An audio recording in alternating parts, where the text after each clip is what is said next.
to New York Piano Society's last masterclass for the, what? Turn the mic on. I thought it was on.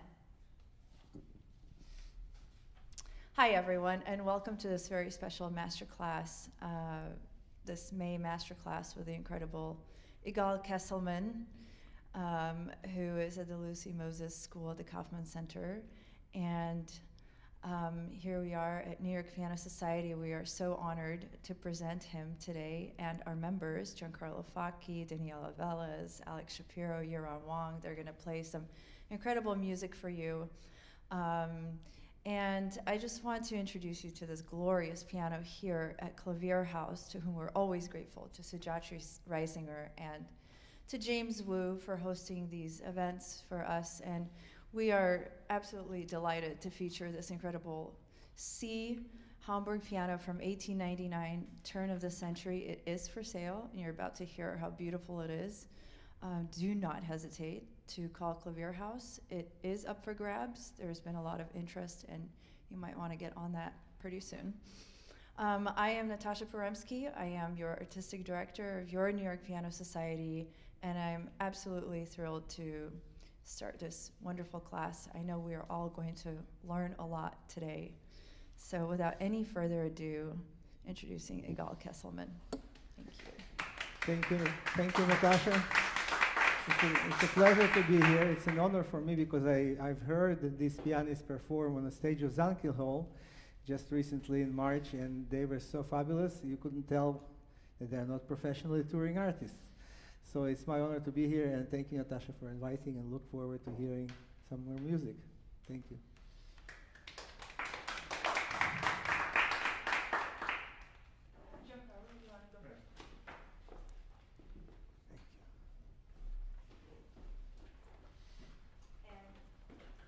And what will you be playing? Schubert, Klavierstück, #1. Okay. It's a new piece, first time I heard it. Hope I can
Look, it's a really tough piece, and you're playing it very well. And you know, it's amazing that you're playing it for the first time in public. You know, I was just talking to one of the pianists about sometimes teachers focus for the whole hour on like six measures. We're not going to do that. But I just have some thoughts about certain things that maybe would be helpful to you.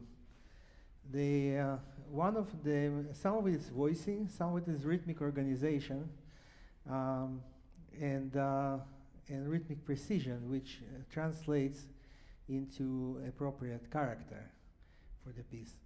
So in terms of voicing, when you have tam pam pam pam pam pam pam pam pam, the most interesting thing is happening in the left hand here, and I know you hear it because I hear it, but it's just not prominent enough. If you can try it like half speed and really bring out the pinky of the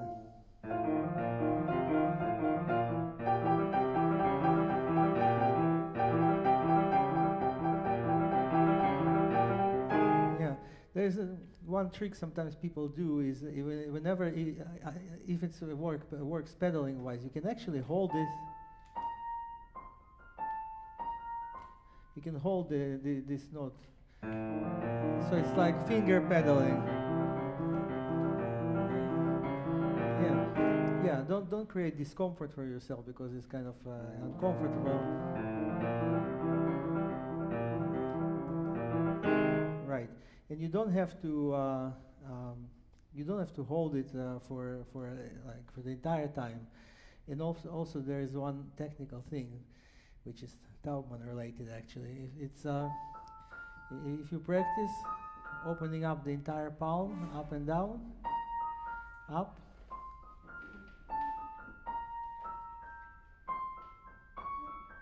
rather than getting in between the keys. Right, I call it bye-bye movement. You know, you stand on the thumb, bye-bye, it opens up the hand, and then you play normal.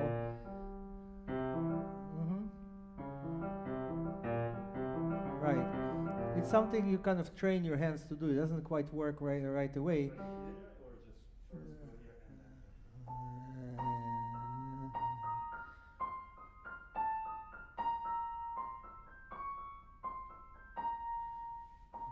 You can also practice taking those notes together. And you lift.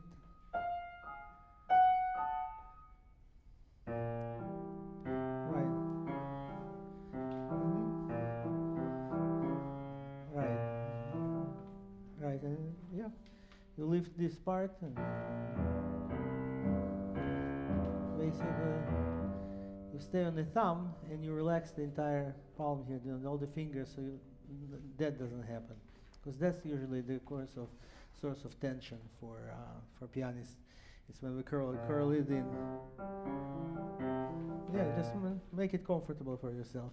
Musically, though, you know, just bring out this voice more. It's going to really make this passage more effective. This thing comes many times. This tim pam pam pa ya pa pa pa pam. Start crescendo implies that there's a piano here. Yum pam pam pam pam pam pam pam pam. Yeah, try it from.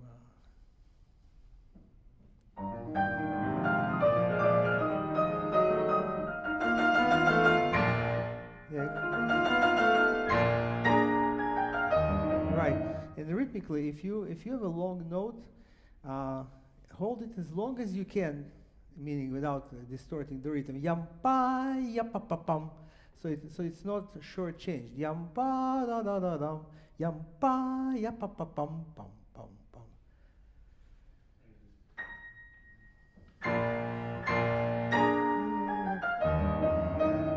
Yeah. If you could bring an inner voice here in the left end.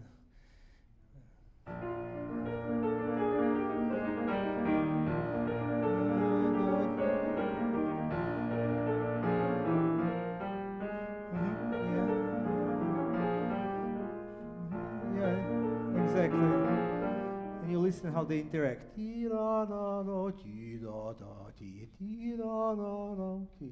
It's kind of very, very lyrical in spite of the breathtaking, speed here.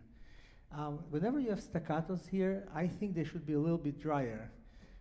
Otherwise, it becomes pom pom pom pom pom pom, a little overwhelming.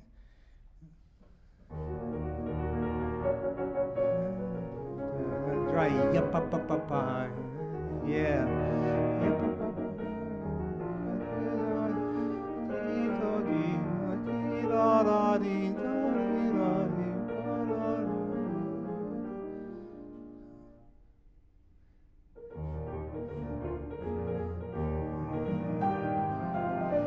Right, and here, think about like you're lifting something up. Yum, ba da da dum ba dum ba dum.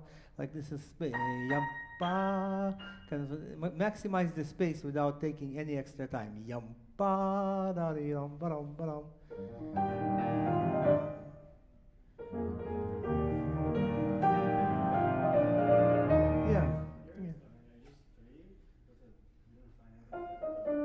I don't play. You can play with 3. I cannot even stretch that far. You have big hands.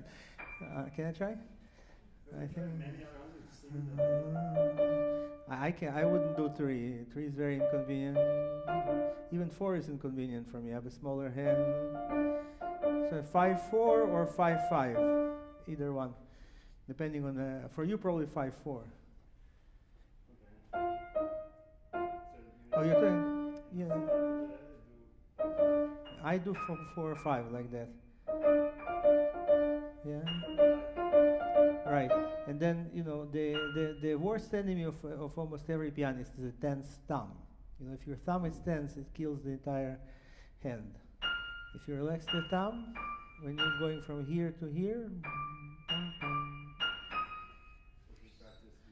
Yeah, just practice on being very passive. Don't lift it because that's an active motion. We want it to feel like it's almost dead.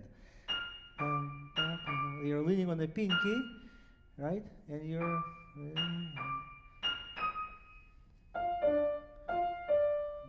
don't do anything with it. Exactly.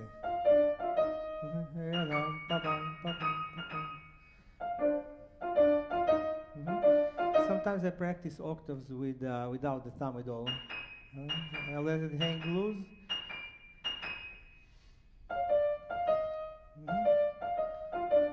Yep, it looks much better than 3.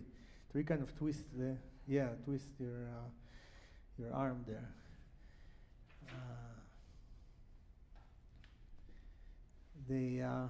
So there are small things like cleaner pedal, but here there's such a beautiful space to give some more color. And you're playing with good sound, that sometimes it's just a little more variety. Try from here.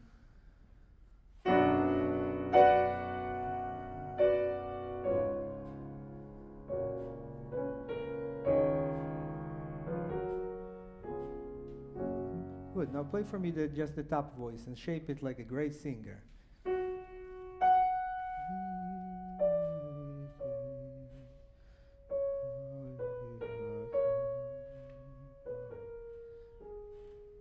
Beautiful. So you shaped it. I knew exactly where you were going with this phrase when you play just the top. Can we do the same thing with all the chords? Yeah. So the direction.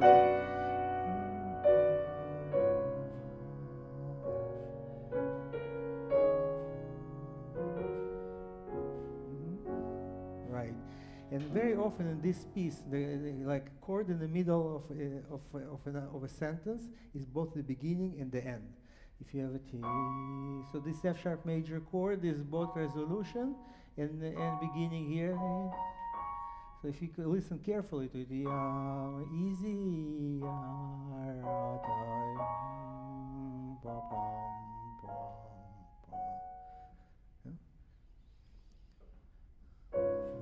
Easy.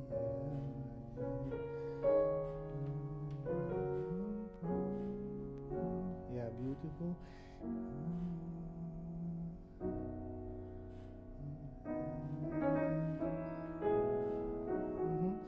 I wrote a little sort of remark to myself to mention, listen. right? Listen meaning in the way you listen to yourself, that's the way the audience will listen to you. It's like a magic with piano. You know, we can't sustain the note like a violinist. We can't, you know, we can't use our voice. We can't change the note once we strike it, right? But if you listen in between the notes, the magic happens. So if you think, you listen to this F sharp that goes into D sharp, into E. If you listen in between the notes, you shape the whole thing. Yeah? Can we try it one time?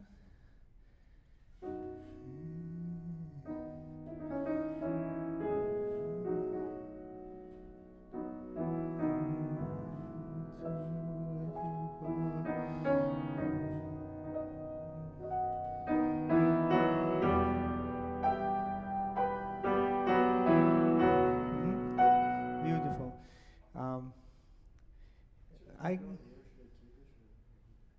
You know, the pedal didn't bother me, but when you play, I'll listen carefully when you play it again. Rhythmically, I feel exactly how you structure and how you do this phrase here. The moment you play it in a forte or louder format, when you play it on piano, timing-wise, I don't feel confident. Like I don't understand quite exactly how you shape it. So when you have a long note, think the pulse of it is many different short notes within it. So it's not just a long note, ba, and you can start whenever you want it with the pulse. Yeah.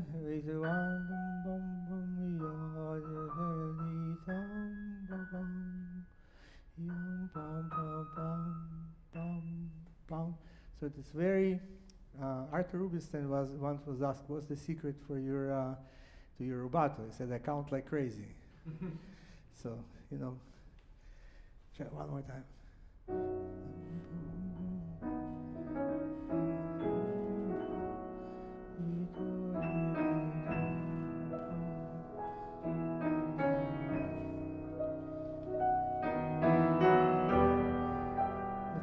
The pedal is perfect.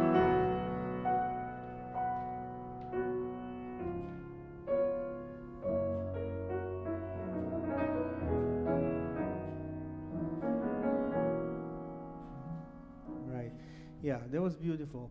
I didn't have any problem with pedal. It was very neat and very clean, and this was great. I didn't hear enough contrast between the piano and the forte. Not even the question of volume, but emotionally and sound-wise, it didn't speak to me in a tender way enough in contrast to that ya ba ba ba.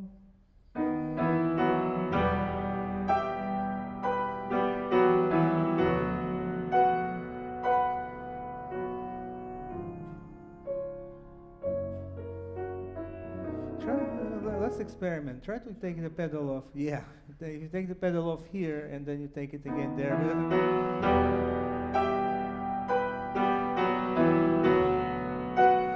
Pedal off, but keep the left hand on. Yes, something like that. Slightly more subtle, but that's the idea.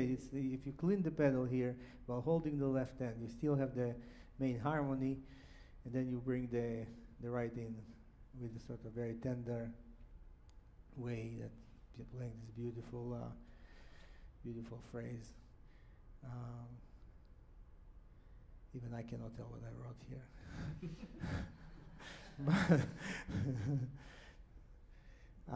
Can you play from here?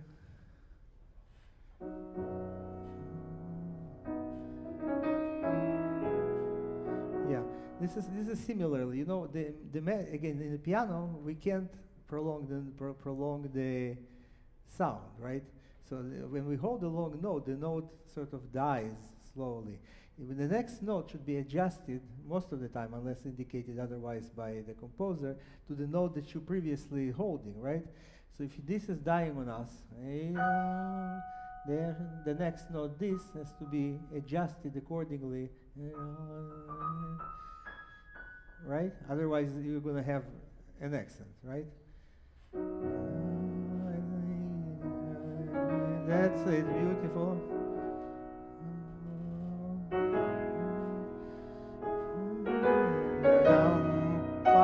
Yes.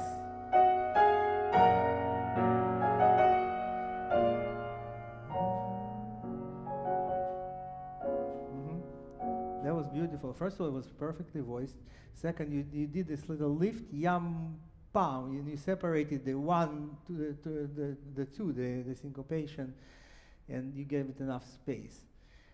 Rhythmically, if you can do also this sort of thing over here, you want to try, I know it's hard to start, but if you start somewhere here maybe, or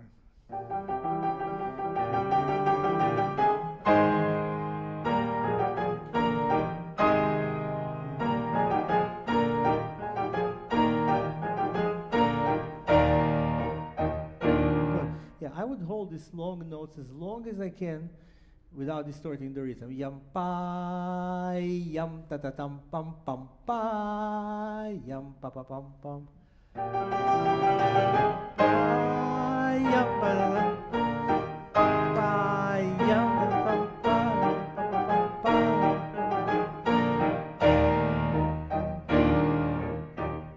Yep, that sounds great.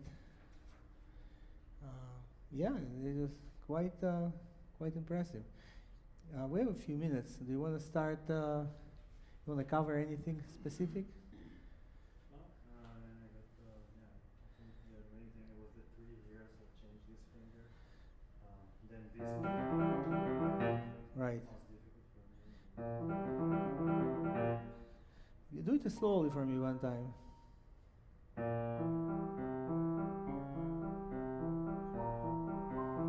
Okay, so see the way our hand is shaped, right? Is the shorter fingers are here, right? So the movement, the natural movement of the hands is this way, down, up, down, right? This is the natural. It's not necessarily this way, right? So you have this. So speaking of the left hand, when you're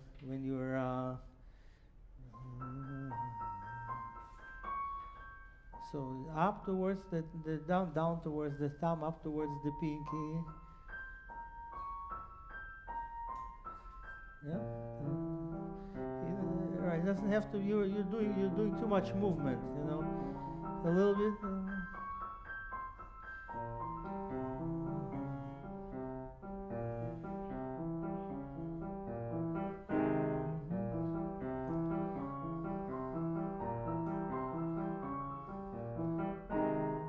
I also like practicing like this sometimes. Yapapam, stand and put your weight on that finger.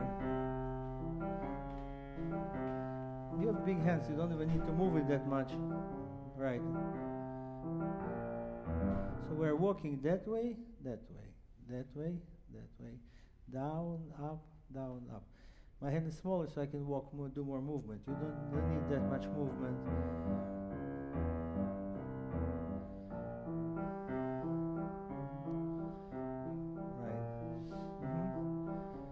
And the other principle is to align your fingers as much as possible with your arm.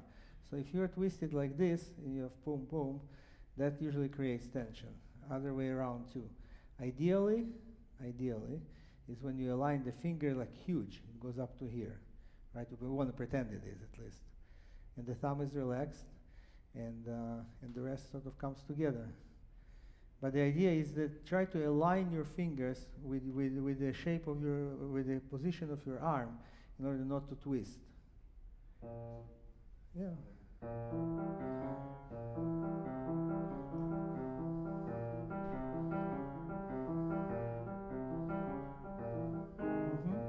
Now can you play for me as three chords?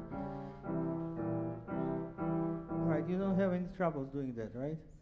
No.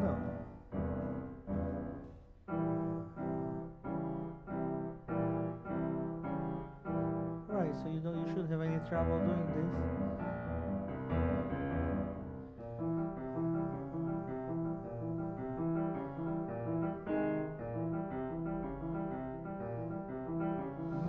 And as much as possible, try to walk forward rather than backwards. Meaning you're not pulling this way.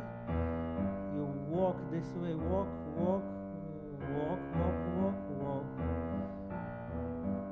And feel that, right, you have some support at the tips of your fingers. Right. The tricky part is that from very slow to very fast, it doesn't work. You know, it's like you have to everything in the middle. You've got to play, you know, you've got to practice it slow, a little faster. Make sure you're comfortable. Come next day, try it again, and then it works. It's just a matter of patience. Well, thank you.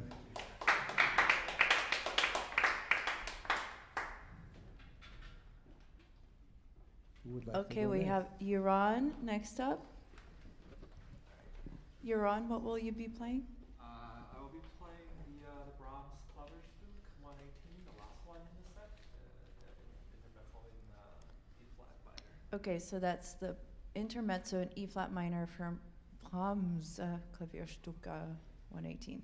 Okay.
so beautiful. Musically very challenging, impromptu. What image do you have when you play it? What do you think it is about? Death? That's in the very last of Mm-hmm. his life. Right.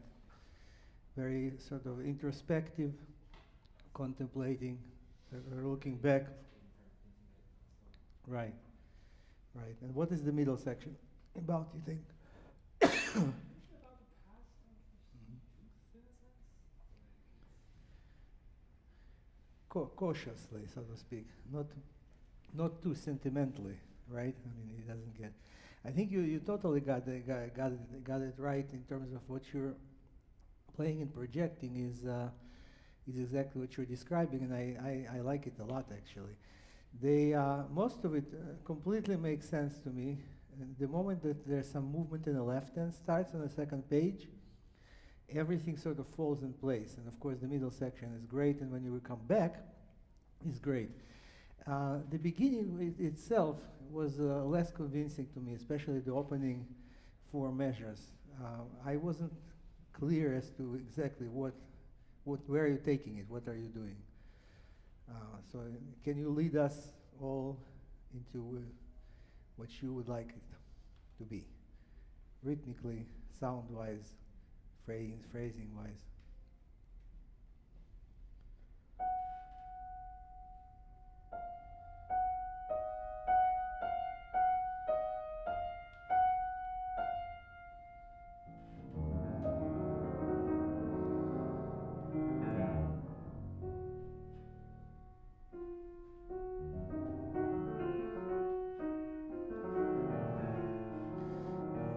It's interesting. The moment the left hand comes in, you feel so much freer to do what you want to do. When you start at the beginning,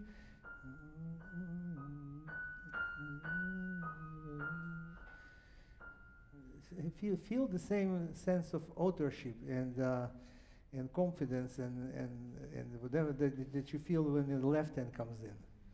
So rather than thinking note by note, shape it.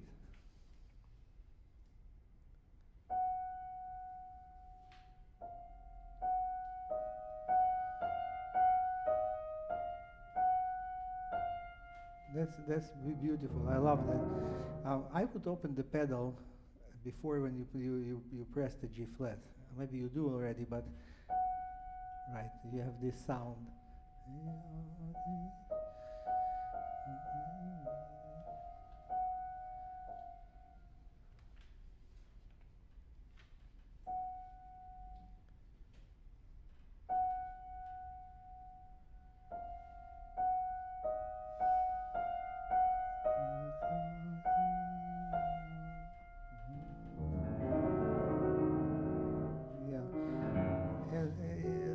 Technical, small technical advice. When you start something on black key with the piano, in terms of controlling the instrument, I would play it with a slightly flatter finger because you're practically standing, and then you need to figure out how fast you need to go down in order to produce the right sound.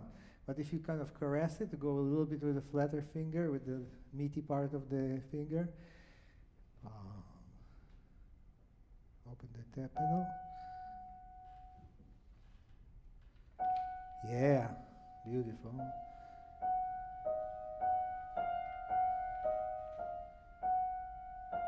Yeah, that was the best time.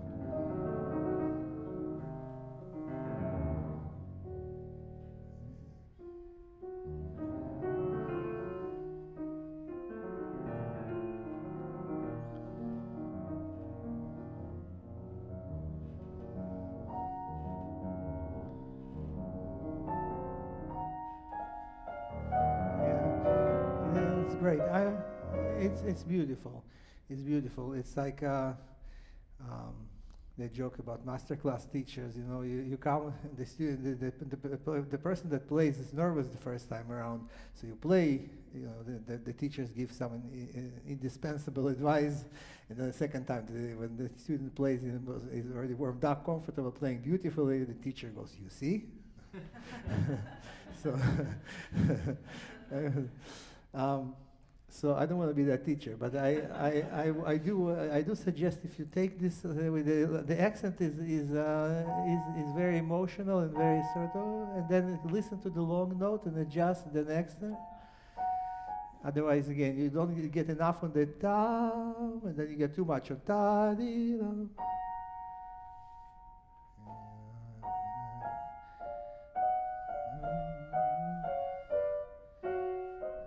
Yeah. Together?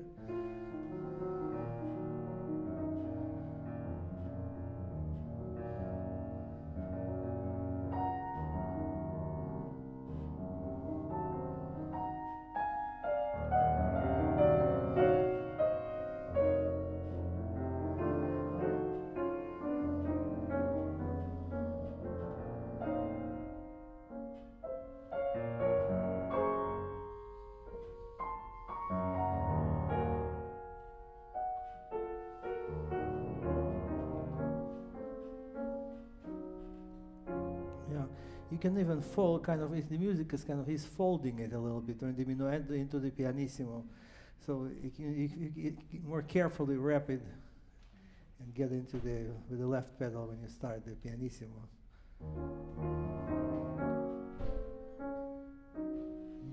And as legato as you can here.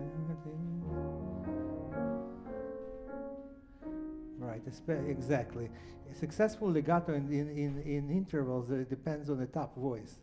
So if you can connect the top voice legato, everything sounds more legato.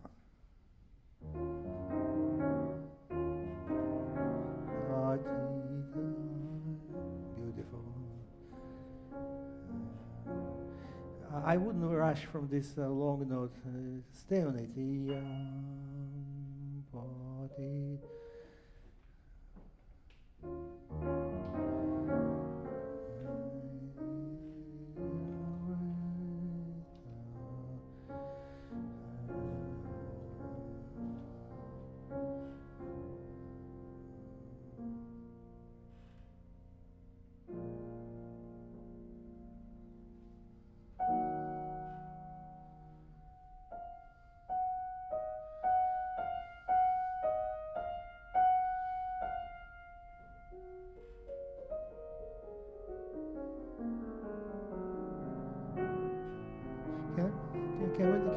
Can we do one more time from this F?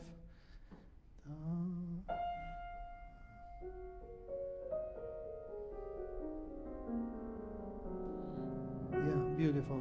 You know, when we played the first time, like in the joke, I couldn't tell where the pulse is. And so I just heard a lot of notes, but I didn't know where the quarters fell. And I don't want you to emphasize anything. You know, it's beautiful the way you do it, but when we don't hear the pulse, we don't know what's going on.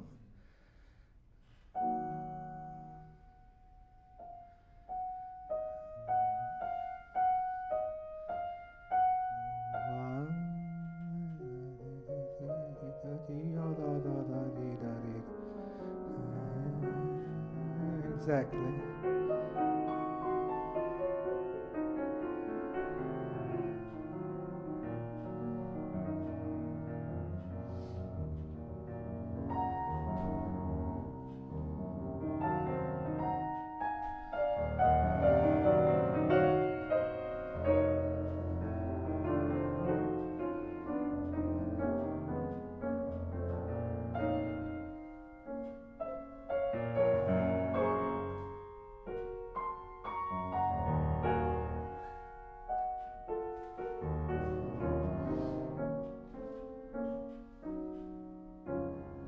Yeah. Yeah, because the D flat, anticipating the D flat major. What I like about your playing here is that you're going after the T da da da pa, but at the same time your left hand is sort of interjecting there. Yeah, pa pa pa pa pa pa. Yeah, pa pa pa. So it's very very effective that way.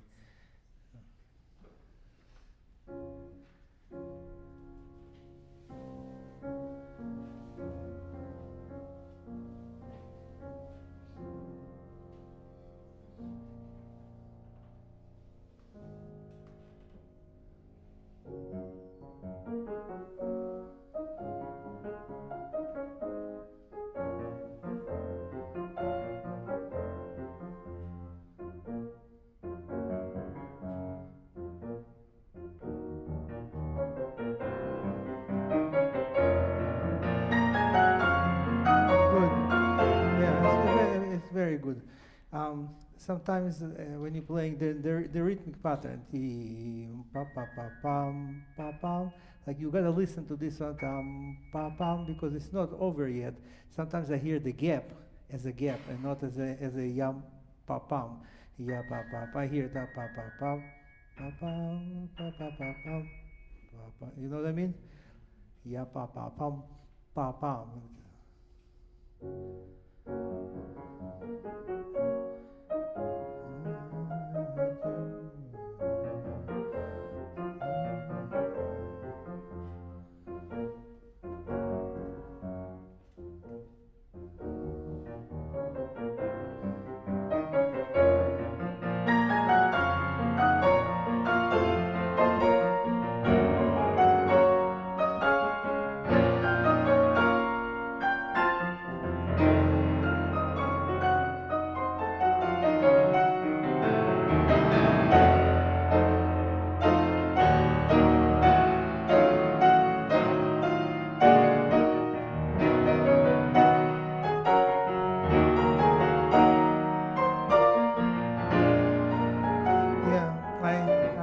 Just a little more careful with those chords. You have ta yum pa pa pa pam pa pam boom, right? The right staccato on these two, so it doesn't sound a little like Rachmaninoff of yum bam pa pam pam pam ba bam. You know, it's not the bells of that music. It's tam yum pa pa pa pam pa pam. Just a little bit lighter.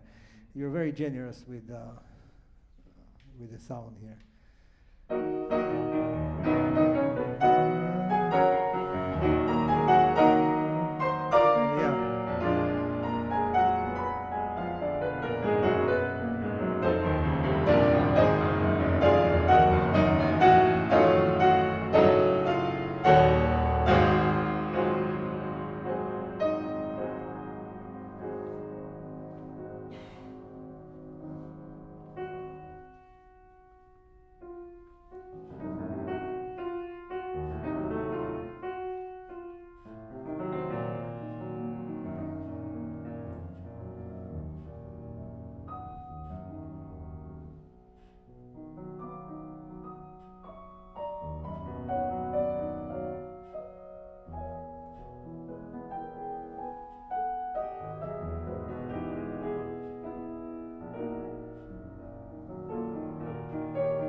Can we craft it also a little bit better? You gotta deliver it from all this stormy stuff that you played so beautifully into the pianissimo, into this esoteric step, moving by step. And that's your transition.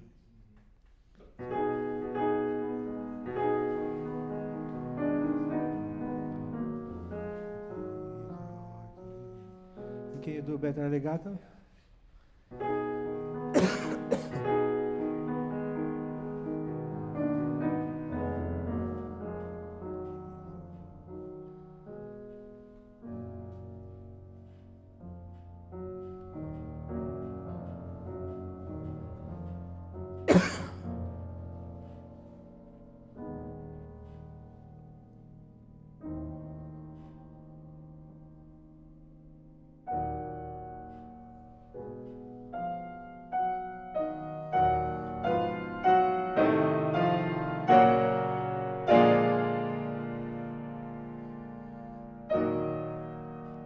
this is your last splash. This is the last, statement, so to speak, very emotional. I would, after you play the first chord, right? Don't rush into the F. Yeah, and then you go. Don't shorten that space.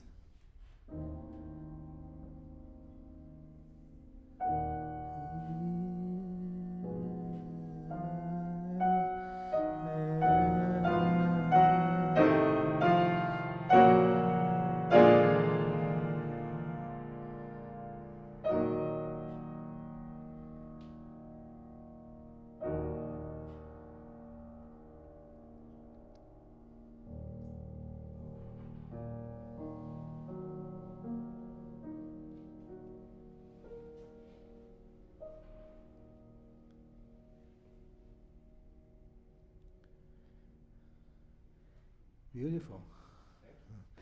Can I be helpful with anything here? It doesn't seem like anything is giving you trouble, and you're a wonderful pianist. But but if you held back, or you mean more rhythmic, or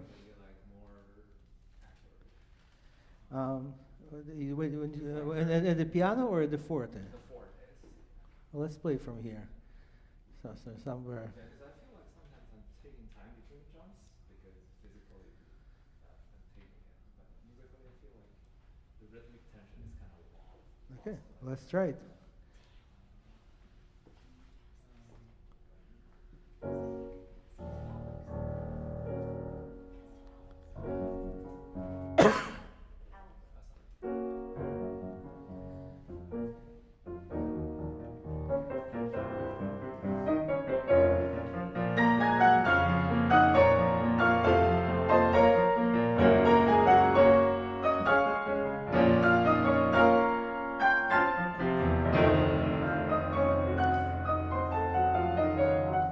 Take a little bit of time if you can push it a little bit, but then on the other hand, he writes here tenuto. So he doesn't want it to. He wants the pull and push here. He wants the tension. I don't think he wants, something that is really tight, really that tight. How do you practice your jumps? Like if you have an uncomfortable jump. So again.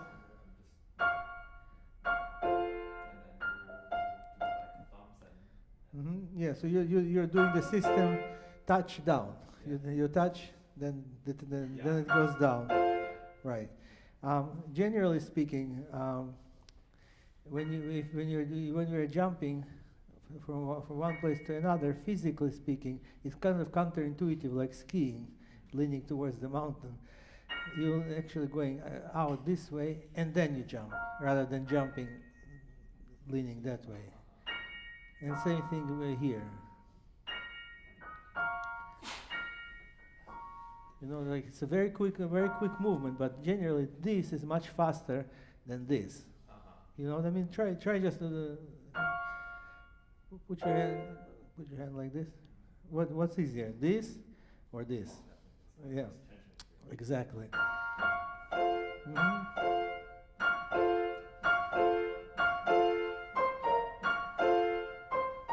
Yeah, you don't have any troubles. So we can dig into it, but it's not going to get better because it's already good.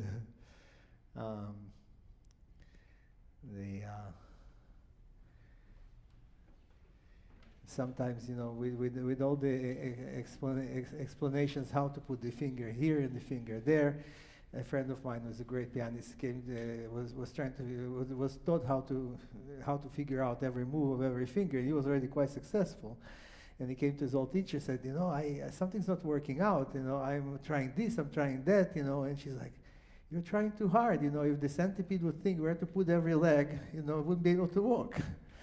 So sometimes, the natural way is the best. Thank you. Thank you.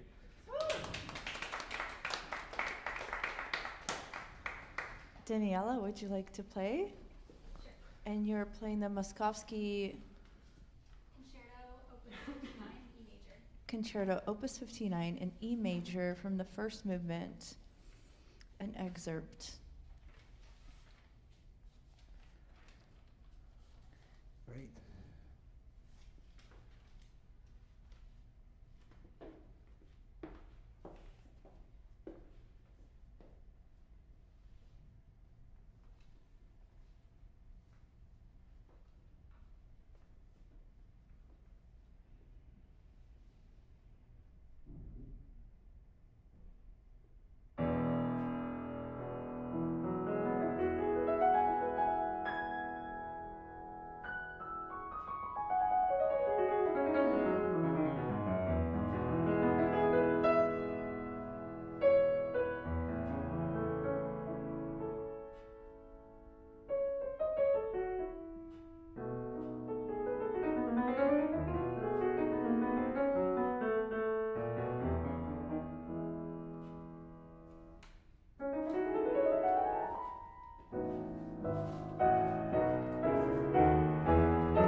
Bravo, it sounds very hard. I actually don't know this concerto. Do you know this concerto, Natasha? No. No. Not very, how did you find this piece? It's lovely, but...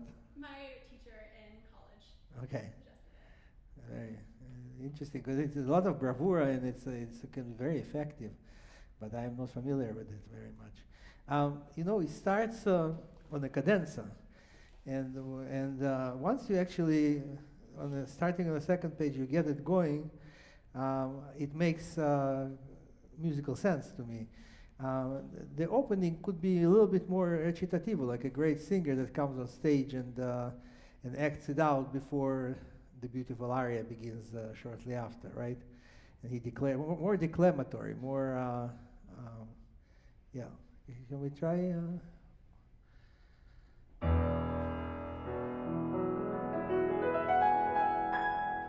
Even this one, I mean, just with a little bit more freedom, right?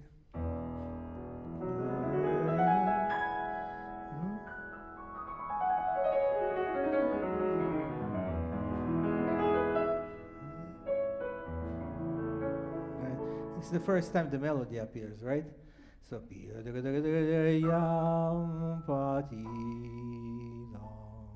yeah.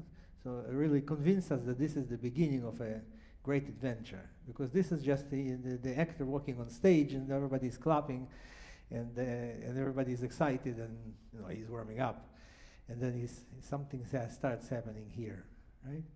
Let's try it one more time from there.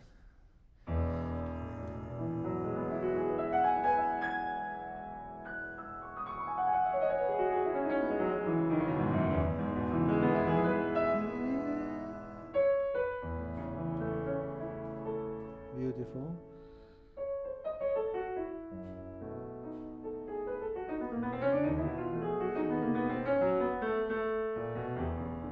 Yeah, you can even take more freedom here. Like go in there.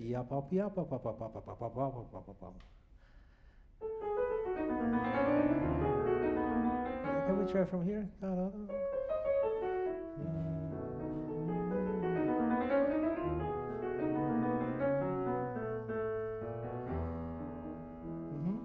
And then make sure that this is completely different voice. Right? Maybe a little bit less here. Right, the opening. That's where it goes. So the first two a little lighter.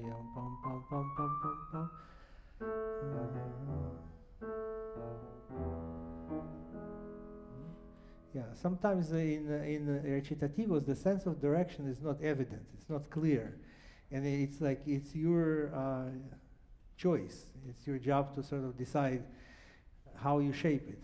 So if you take active active participation in this pursuit, and then it will sound very convincing, because you'll have a sense of authorship there. Do you have any trouble with this scale? A little bit. It's not exactly smooth. Can you do it more slower? I might want to see the fingerings. And which part is not smooth? The end or the? Do you want to maybe continue going this way rather than employing 2, 3, 4, 5? Do 1, 3, 1, 4. It could be this. It could be this.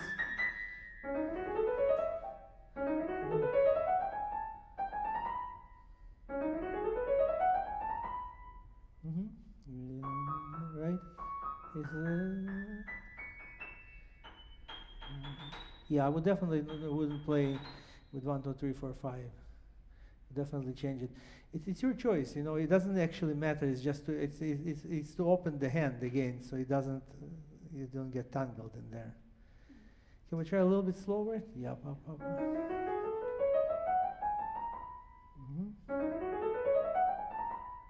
Yeah.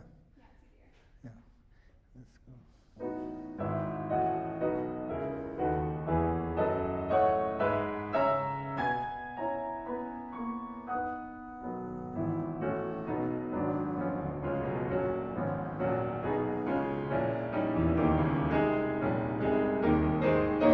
Yeah.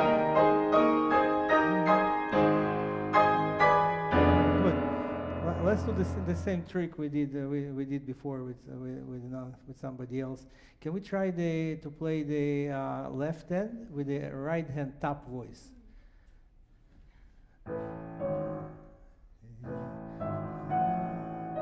And you can play it. You don't have to play. You can play with any fingers you like. So like this. Right?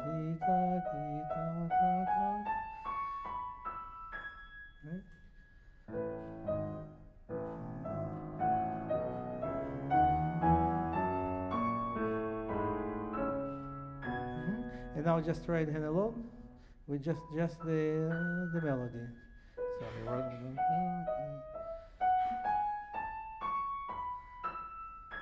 Great. And now just the left hand alone.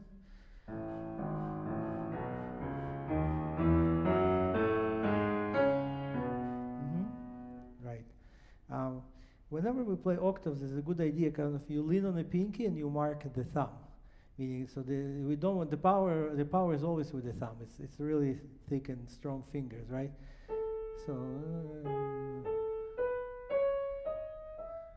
you do play with the thumb. You do play with the thumb, but just it's kind of think about it as more marking and less pressing, and leaning a little bit more towards the pinky. Yeah, and voice it this way. Try it. Just the left hand, actually.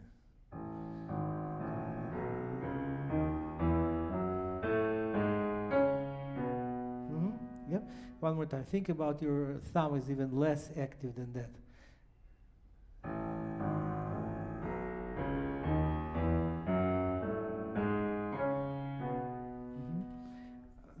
Can you take it with the fourth, or it's too much of a strain? Not. Yeah.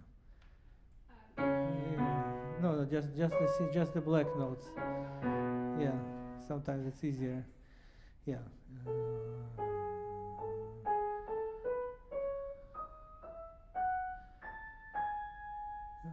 You kind of move in a very sort of relaxed fashion, with the hand leaning towards the pinky, and the thumb is very loose.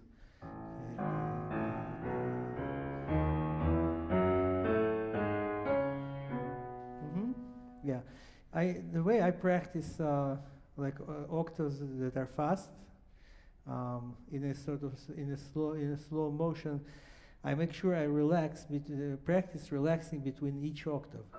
Like if you play slowly, make sure there's no tension between here and here,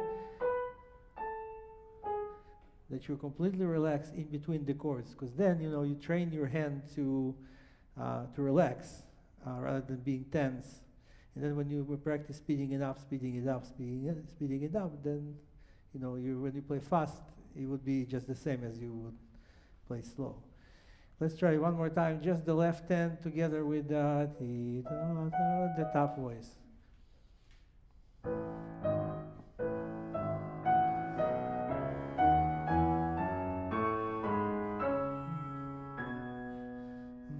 And now normally, like it's everything.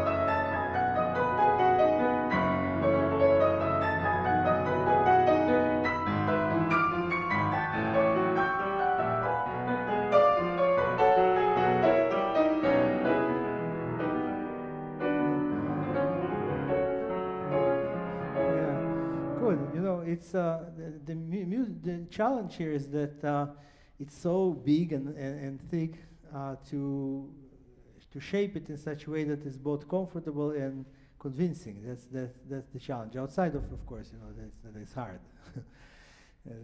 Yeah, there's a lot going on. Exactly. But ultimately, the reason I asked you to play just the top voice is that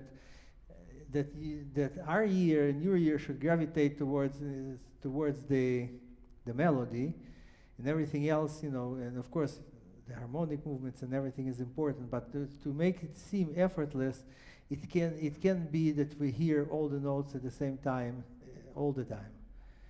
You know what I mean? Ya da da da da da da pa pa pa pa, ya pa pa pi da da da. Yeah. But you don't have any troubles with the right hand or left hand playing it alone, right? Accuracy. Right. Well, that's a coordination between the two hands mainly, right? Yeah. Or do you have any troubles with with arpeggios left alone? I don't think so. Well, Yeah. I didn't notice. Mhm.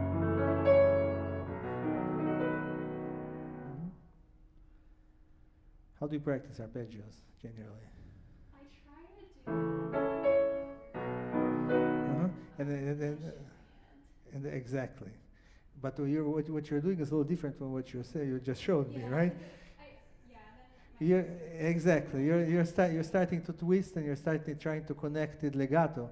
And when you play, when you show what you showed me by position is, right? It's just shifting the arm without trying to physically connect it. But yeah, you're absolutely right. That's how it should be. So I would practice. Don't shift to something else when you're playing faster. Yeah. Right? Yeah. But you're right. Let's go from here.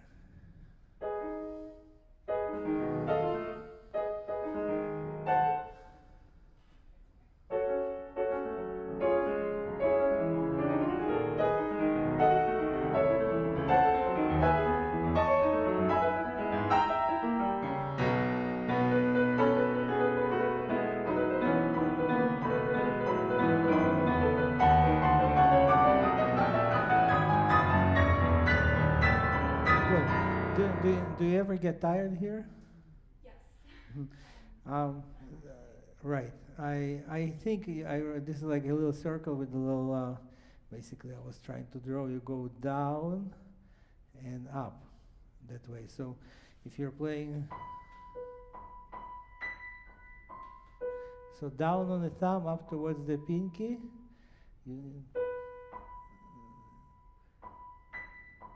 Then fast, it's one movement.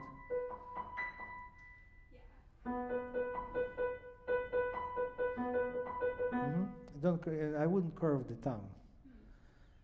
Okay. So just kind of. Yeah, exactly. You transfer. You move the hand. Like the hand's already moving. You see the thumb is already here, and the next thing happens. No, you're very active with your thumb. You're like actively bring it there, and that takes a lot of effort. Just lean on the pinky, bring the arm. Yes. Yeah, in medium speed, right? So when you're playing the B, already the arm and the weight shifts here, and then you go that way. But don't prepare the thumb and don't curve it. Yeah.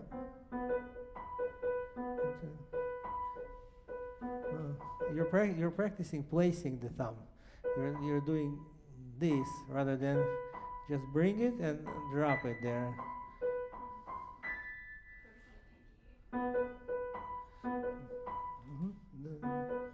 Don't curve it, right?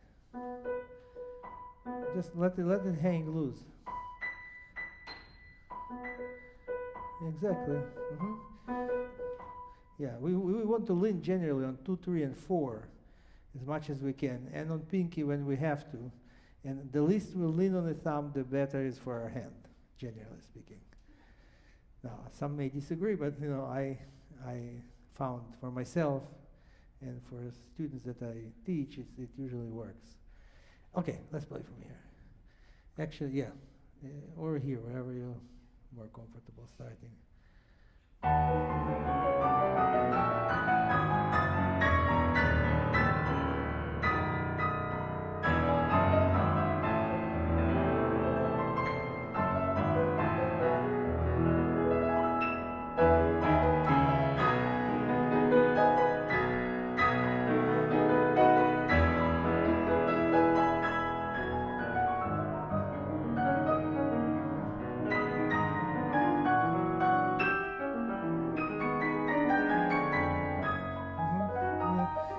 I would shape this ya da da dee da da ga down, right? So don't start so loud after the long note ya da pa pa pa, right? Like start softer and then build Yeah, exactly. Starts after on the next note after the long note, so it feels like it still belongs there. Pa ya ta ta ta ta ta ta ta ta.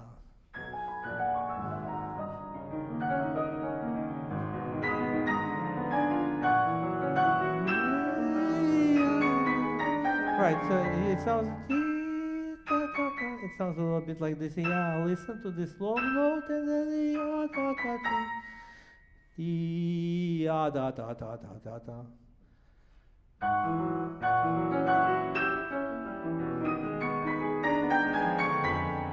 Yeah, so.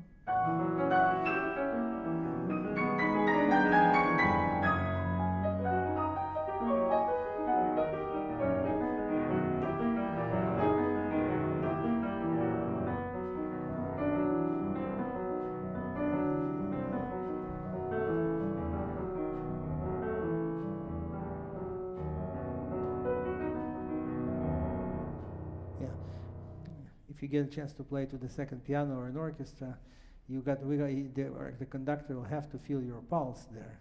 Where does the quarter fell? Can you play? Tell me where it is.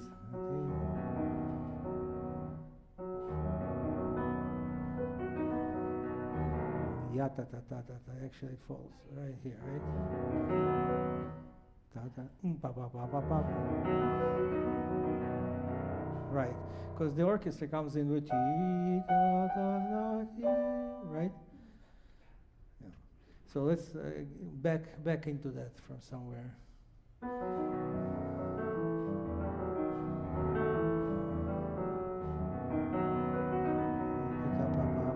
Beautiful.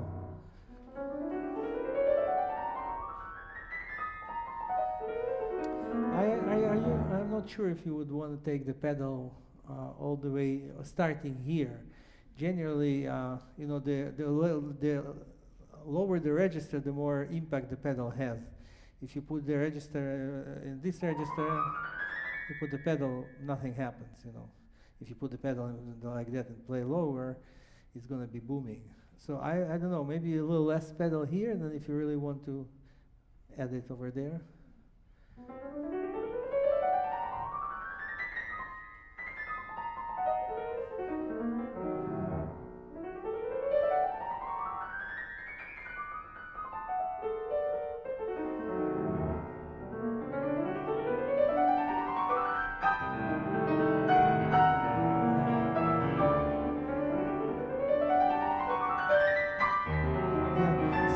Same here. I would start with a little bit whenever the runs start that low, maybe start them without pedal and then pick up the pedal a little later.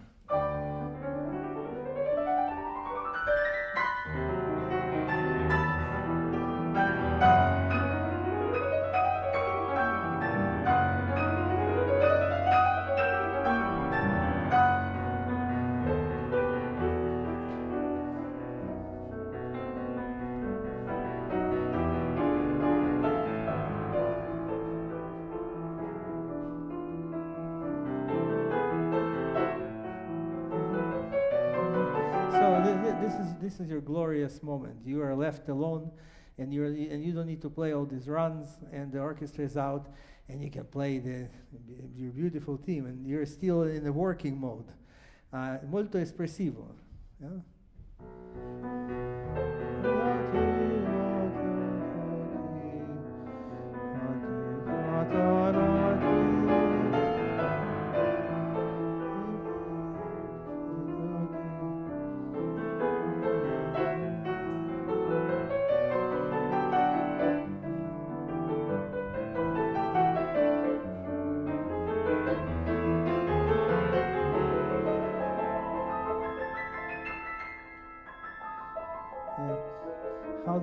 How do you practice this passage? It's hard. I'm just curious. I asked that question because I learned from students, if sometimes they have good practice tips. I just try to syncopate. Do you try the other way around? Ta pa pa pa pa.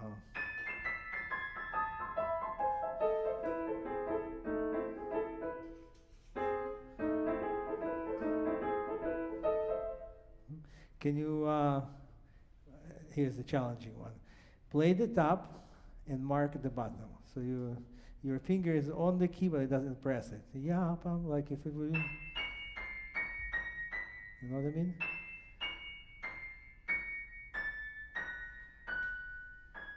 I'm playing the wrong notes here because I don't know the piece. But Sorry, what do you mean? I mean play just the top voice and mark the other voice. So you kind of prepare it, but you don't push it. No, but what I mean is that you play this voice. Oh, I see what you're saying. Play top and don't play the bottom, but mark it. Yeah.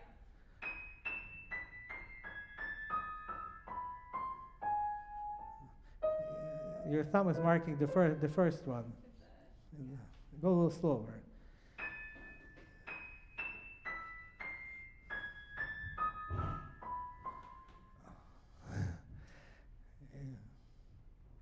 Sorry, what do you mean by marking? By marking, like if we're playing, like I'm bringing it here. I'm bringing the fingers there where they're supposed to fall, but I don't press. That's what I mean by marking. Okay.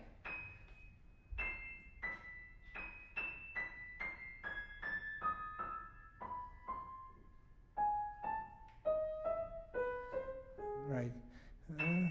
If you know the Opus 25 number 6 by Chopin, right? Whenever you have so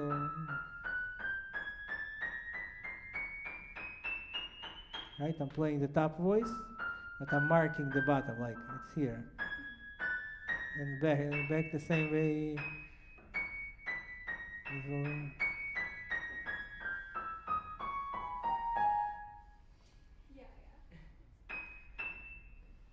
It's hard to do on the spot.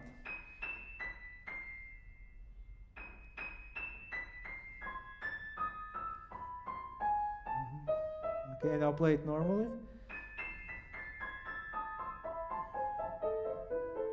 Good. Okay, let's go on. Oh, okay. But you played it, no? That's where we stopped, right? Right. Good. You have any questions? Because there's lots of stuff here that that present genuinely will present challenges to any pianist, just because it's hard. Yeah, I do feel like I want to improve accuracy in voicing. I mean, some sections like this are just very tense. But Can you do it in medium speed for me?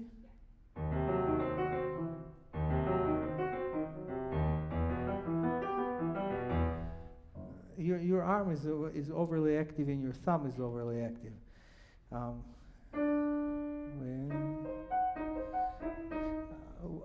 So think about your hand when you're playing those arpeggios. The middle note is what we call the pivot finger, right? Is the finger that the pinky and the thumb are going to go around, right? So you lean on the finger, right?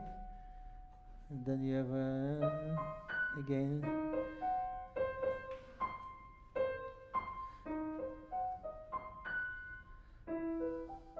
It's very frequent in Chopin, because one of his favorite intervals is the 10th, and not everybody can reach the 10th, and so one of his famous preludes is all dedicated to the pivot finger. But try to lean on the pivot finger and let go, relax the pinky and the thumb when it's not their turn to play. Try the left hand, medium speed.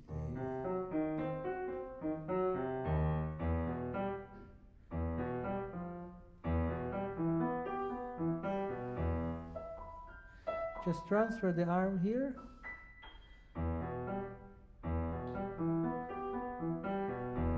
Yeah.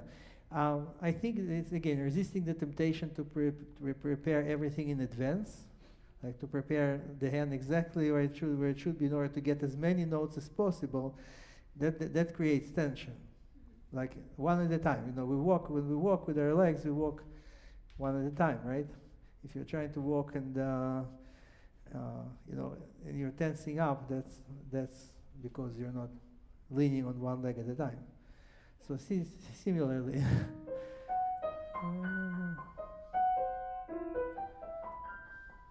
Yeah, you can. Yeah. Let's do this one more time. Okay.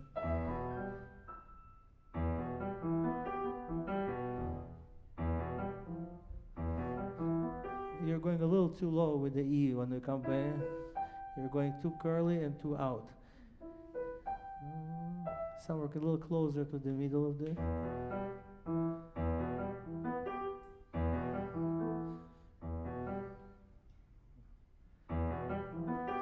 Let me show you.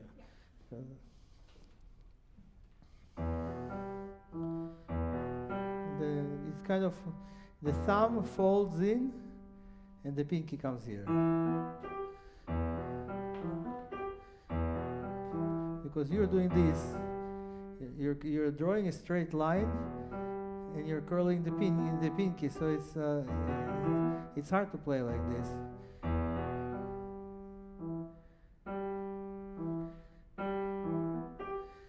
So you play this and you move. Okay, I'm gonna try to curl as much.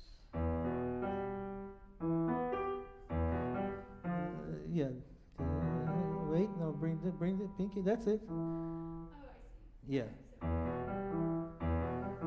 Yeah. Let the thumb involuntarily go down. You know, like you're. Yeah, exactly. Yes.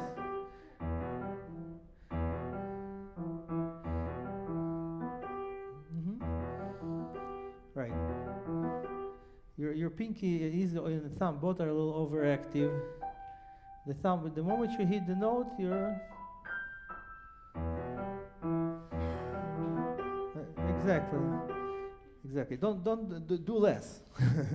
Less is more because you're moving and you're working hard and your arm gets tense because of that. All right, I think I'm boring the hell out of everybody here. Pinky here, pinky there, but that's sometimes figuring that out sort of and it's different for everybody a little bit. We all have different hands, but certain movements, if they don't work, then try something else. Thank you.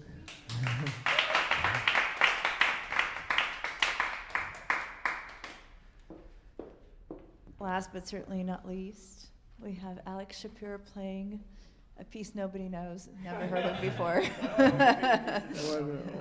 What are you playing? Clair de Lune by Debussy. Oh, okay. I was ready for some more Muskowski. Stockhausen.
turn the page.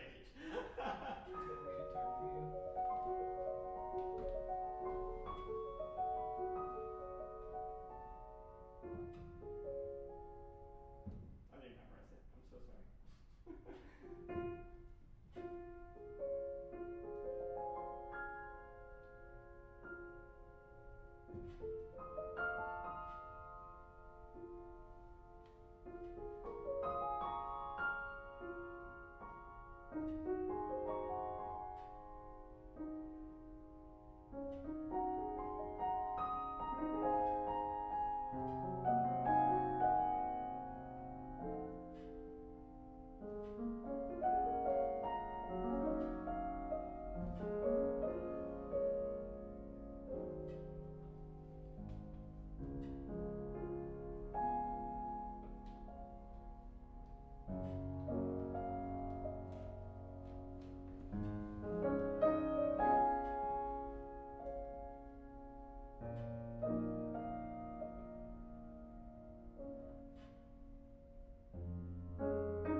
It's a beautiful piece, you know. They're definitely worth playing.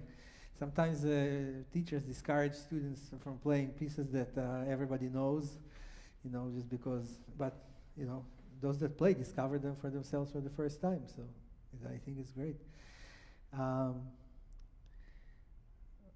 So let me ask you, what do you think about the structure of this piece, like in terms of both expression and dynamics? How do you see it, like in sections? In sections? Yeah. So you started the right, the theme. Yeah. So we start with like the first four measures of the theme, and this is sort of like a development or echoing of that theme. The next four measures where you have this sort of. Right. No, I mean bigger picture. Right. Like well, something. So after the more calm here, you know, that excitement comes, then the left hand joins in, right? And then the arpeggios come, right?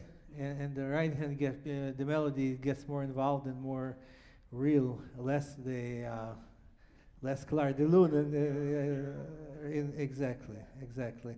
And the left hand not only playing does the arpeggios, you also have the lower voice doing the bass notes.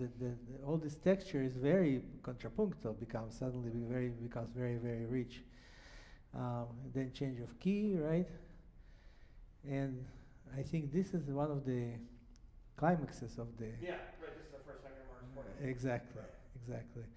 And then suddenly, you know, calmato and pianissimo, right, with all this swirling left hand, right, and the right hand plays the, you know, the pentatonic scale. It's very cool. Yep. So why don't we start from the beginning? All that is to say that lots of good stuff is unfolding, right? Still in this piece for the listener. So let's go from the beginning. Sorry, I never liked that. It's the hardest part for me at the beginning. Why? Balancing the voices of the thirds and like getting the rubato just right and the decays. It's Right. It's very hard. Where does the music start for you? With the left hand? No, right here. Yeah. Right. I think the music starts. It starts right here. Right, with the rest. Yeah, With yeah, the right. rest. Pa pa. If you hear the rest well.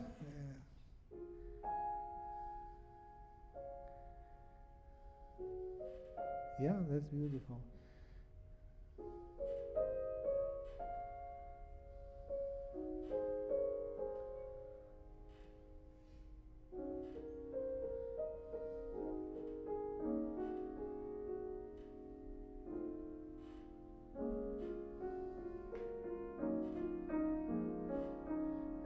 which point do you take off the left pedal? I probably. I'm just curious whether you have like a conscious decision that you made, or you adjust based on the piano you're playing, which is also a legitimate thing to do. That's honestly maybe part of Right. it. I might try just without left pedal at all. You can start with the left pedal or use it here, but And it's maybe somewhere. move it here. Yeah, remove it here, and then you go down. It becomes a little bit more, involved, so to speak. Should I start from the top? Yes, let's start from the top. Think about the first beat. Don't think about the first note you're playing, the first interval on the left or right. Pow, pow.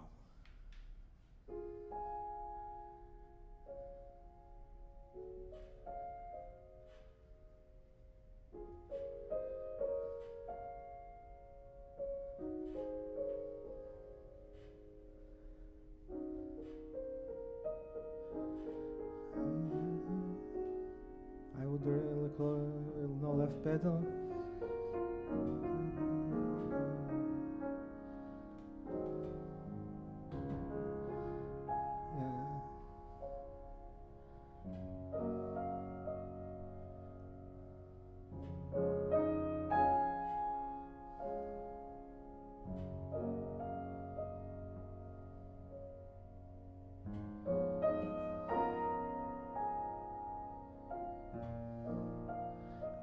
Yeah. Yeah, I would follow the suggestions of Debussy or the editor. It's a gesture we didn't have yet, because we had ta pam pam. It's pretty much triplets, right? And suddenly ta di ya ta ta, and he writes a little crescendo, so.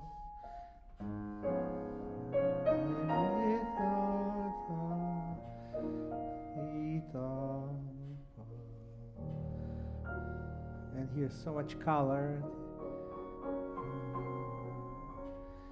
Yeah, you're beautifully playing the top voice. I would also see as a little accents on the note on the bottom, so you can have the whole frame.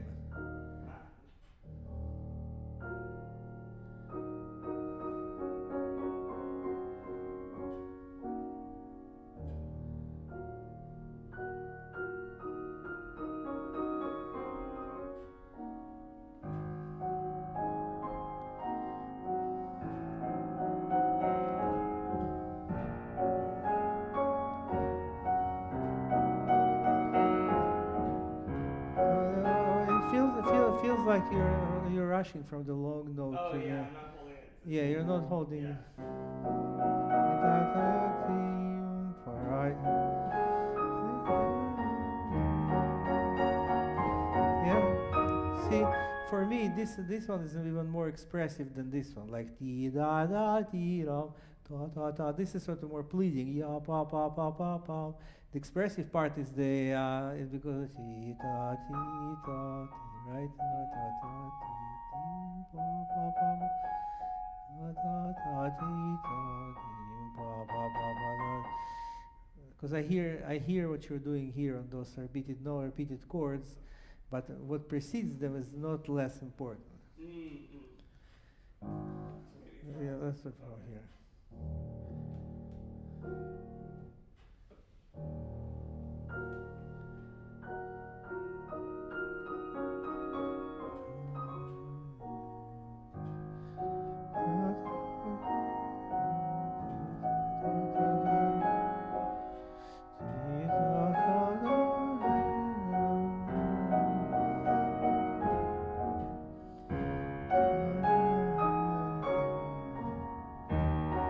Yeah, see, and I wouldn't do the same rubato 3 times. Yeah. Meaning you're doing ta da ti you're delaying it. The last time maybe ta pa pa ta pa.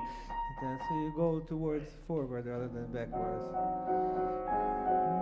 No, but you gotta wait. Ta ta ti ta ta ta ta ta ta.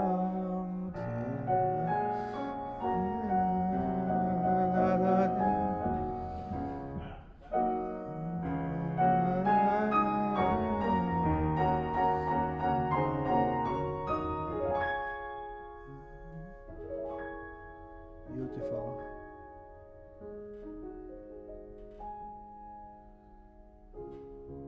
Okay. Yeah. Okay. But this is super important that we actually, yeah, exactly. So,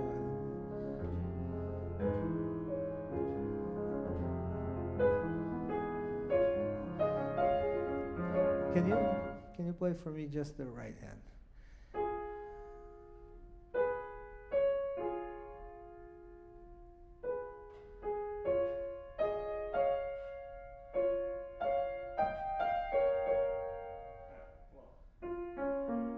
Can you play from here?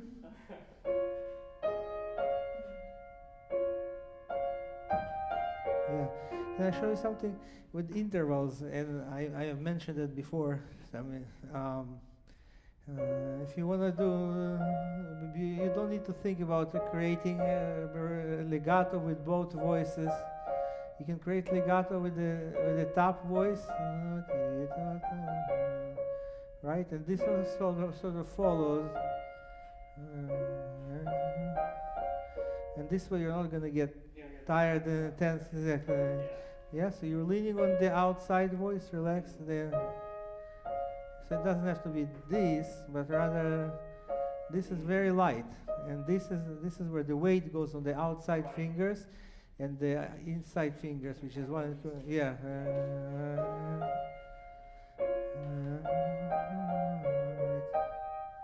I practice it like this normally. Connect through the thumb. When you play fast, nobody knows how you practiced it.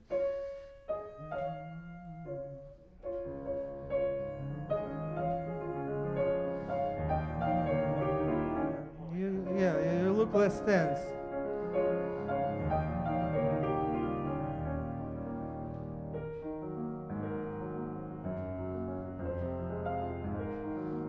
And here the actual quality of sound is really important. I'm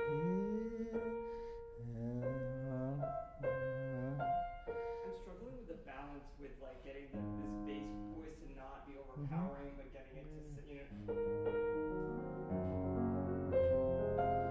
It's beautiful. It doesn't sound like a struggle at all.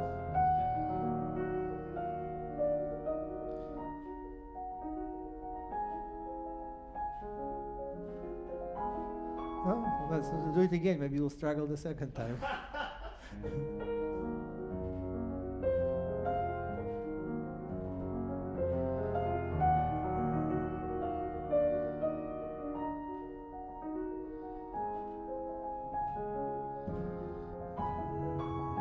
Crescendo, more crescendo, and then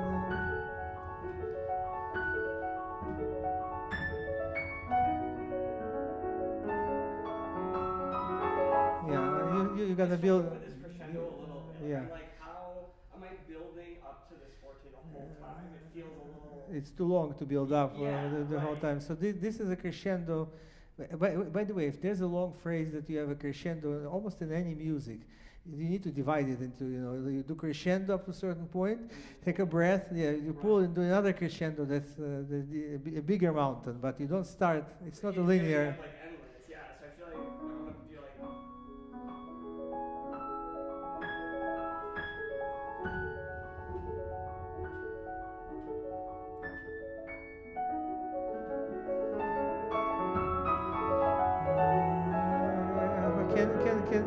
Can we play one more time from here? I'll turn the page for you.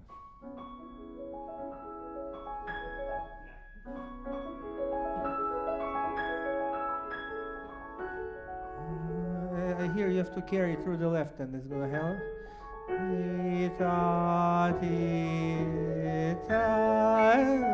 Play. No, you gotta do crescendo. Oh, right. Yeah. So play from here. F.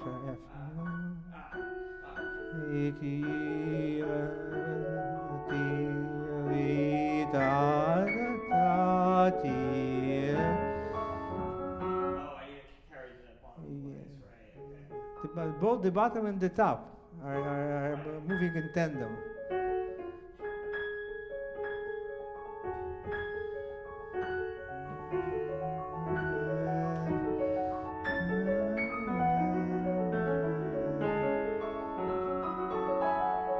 Right.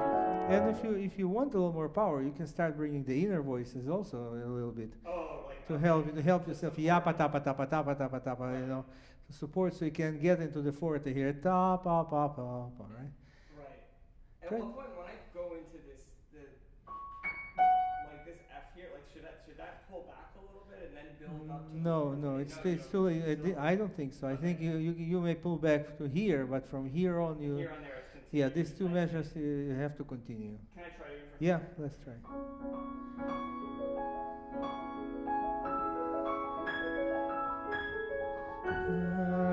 Help, you're not helping with the left hand.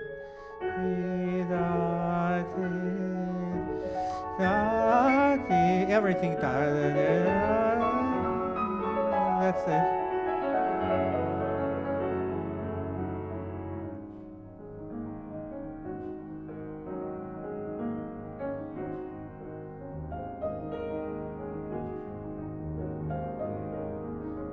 Yeah. Somehow, if this not completely identical, maybe dynamically they can be, but maybe in terms of timing, just a little bit variety.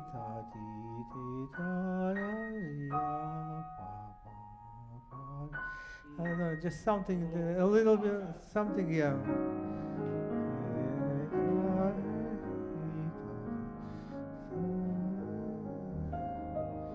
Or it could be the opposite, actually. This is a little softer. Yeah. This is because you're just starting something new in pianissimo after the vehicle. Getting from the forte diminuendo, like should this be like a almost subito pianissimo, or should it go? Well, let's play from the forte. Why can't I do this? Well, you can start here if you want.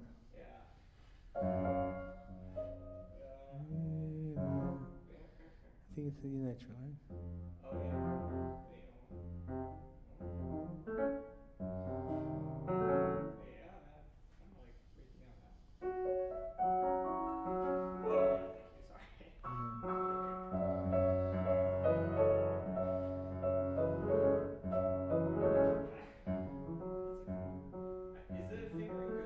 Can you show me again?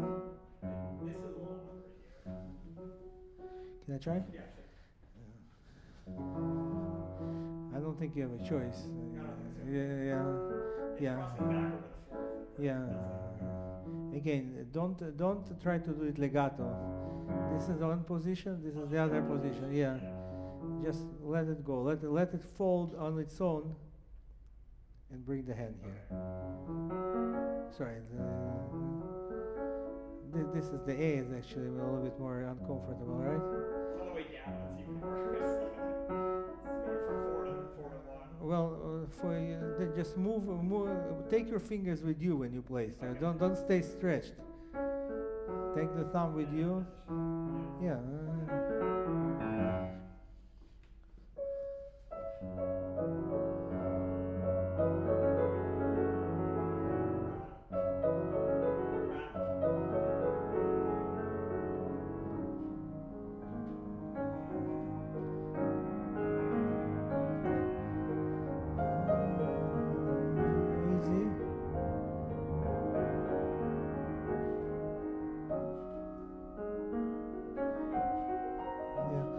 When you get to this chord after all this, you're right. It's like a different beginning, and so the color that you produce here is and the start together with this is really important. It's a little bit different, right? Yeah. So if you listen for it, doesn't have to be that soft, you know.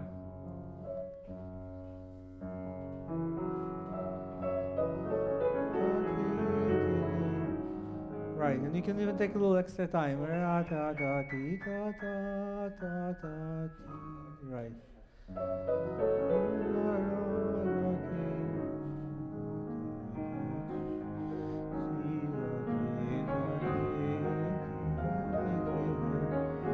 Easy.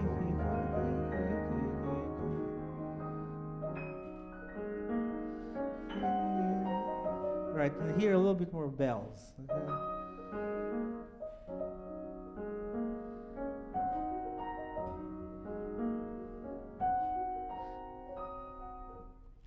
When you get to this third finger, also same like you're playing this, it rings. Yeah. Also, and also has to ring. I see. Yeah, you can be flat on your finger, but just make sure. I feel like the attack is a little too hard. Well, go this way.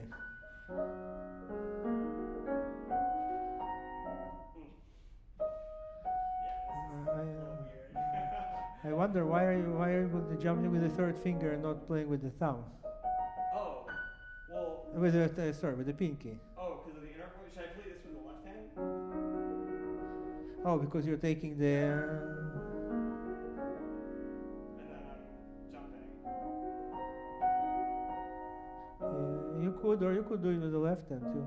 Yeah. Do I need to hold that D flat? Yeah, but look, right? You'll hold it with the thumb. Well, I mean, I guess this inner arpeggio. What do I play? Do I play that with the right hand? Yeah, yeah.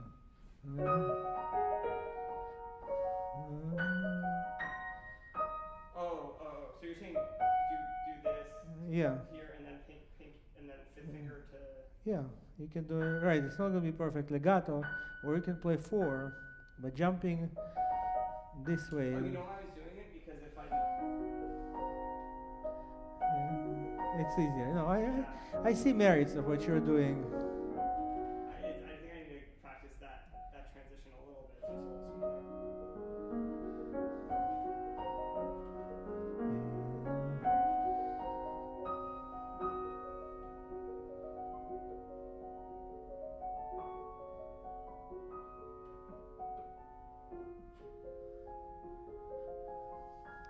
It's funny, Debussy, like there's not enough piano, pianissimo, I know, 3 true. pianos. Yeah, And what's the difference between 3 pianos and 2 pianos? And I've been trying to think about how I make this contrastive relative to the dynamics. You have to, everything has to rise a little bit, or you have to ignore the 3 pianos. Right. Right? Right. I mean, they treat it as 2 pianos, but you got to be heard, you know? Yeah. That's more satisfying.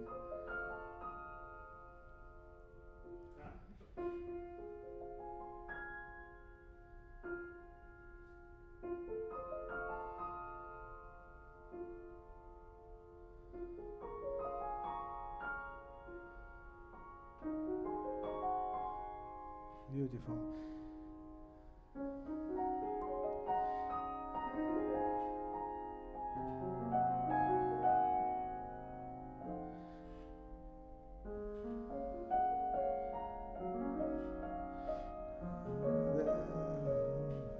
That's beautiful. When you think about this whole page, you just think about a little bit more unity, because you're taking so much time that it becomes. Is it a little too like? It's a little bit. It's a little bit too too rhapsodic in the way that you just take a lot of time. Right. Because you have to. This is the structure, right? You know,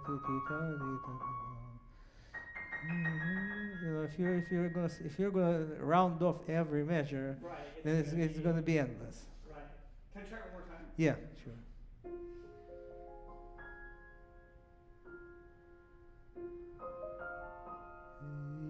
Listen to the long notes. The magic is in listening.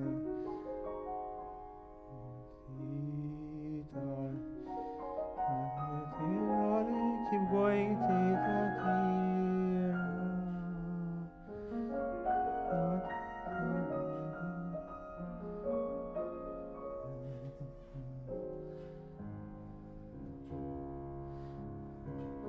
In Debussy terms, we're back to rich pianissimo. You know, yeah, the better timing. You know, the sound is a function of two things, right? It's the color and the sound is what you hear, pre-hear, what you want to hear in your mind, the sound that you imagine, and then how you attack it, the speed of your attack, the place of your attack, the physical application, so to speak. But first comes actually what you want to hear, and then the hand adjusts. And if it doesn't adjust, you adjust it. Right. Yeah, that's right. And we're almost out of time.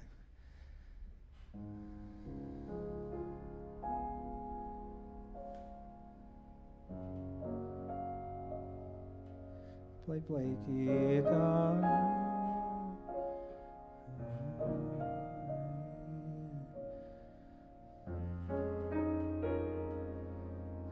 Okay, last play.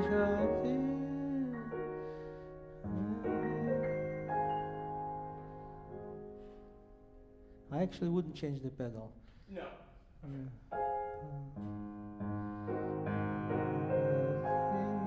Keep it?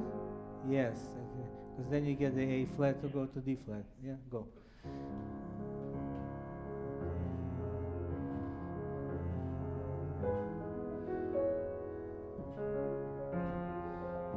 Easy, easy.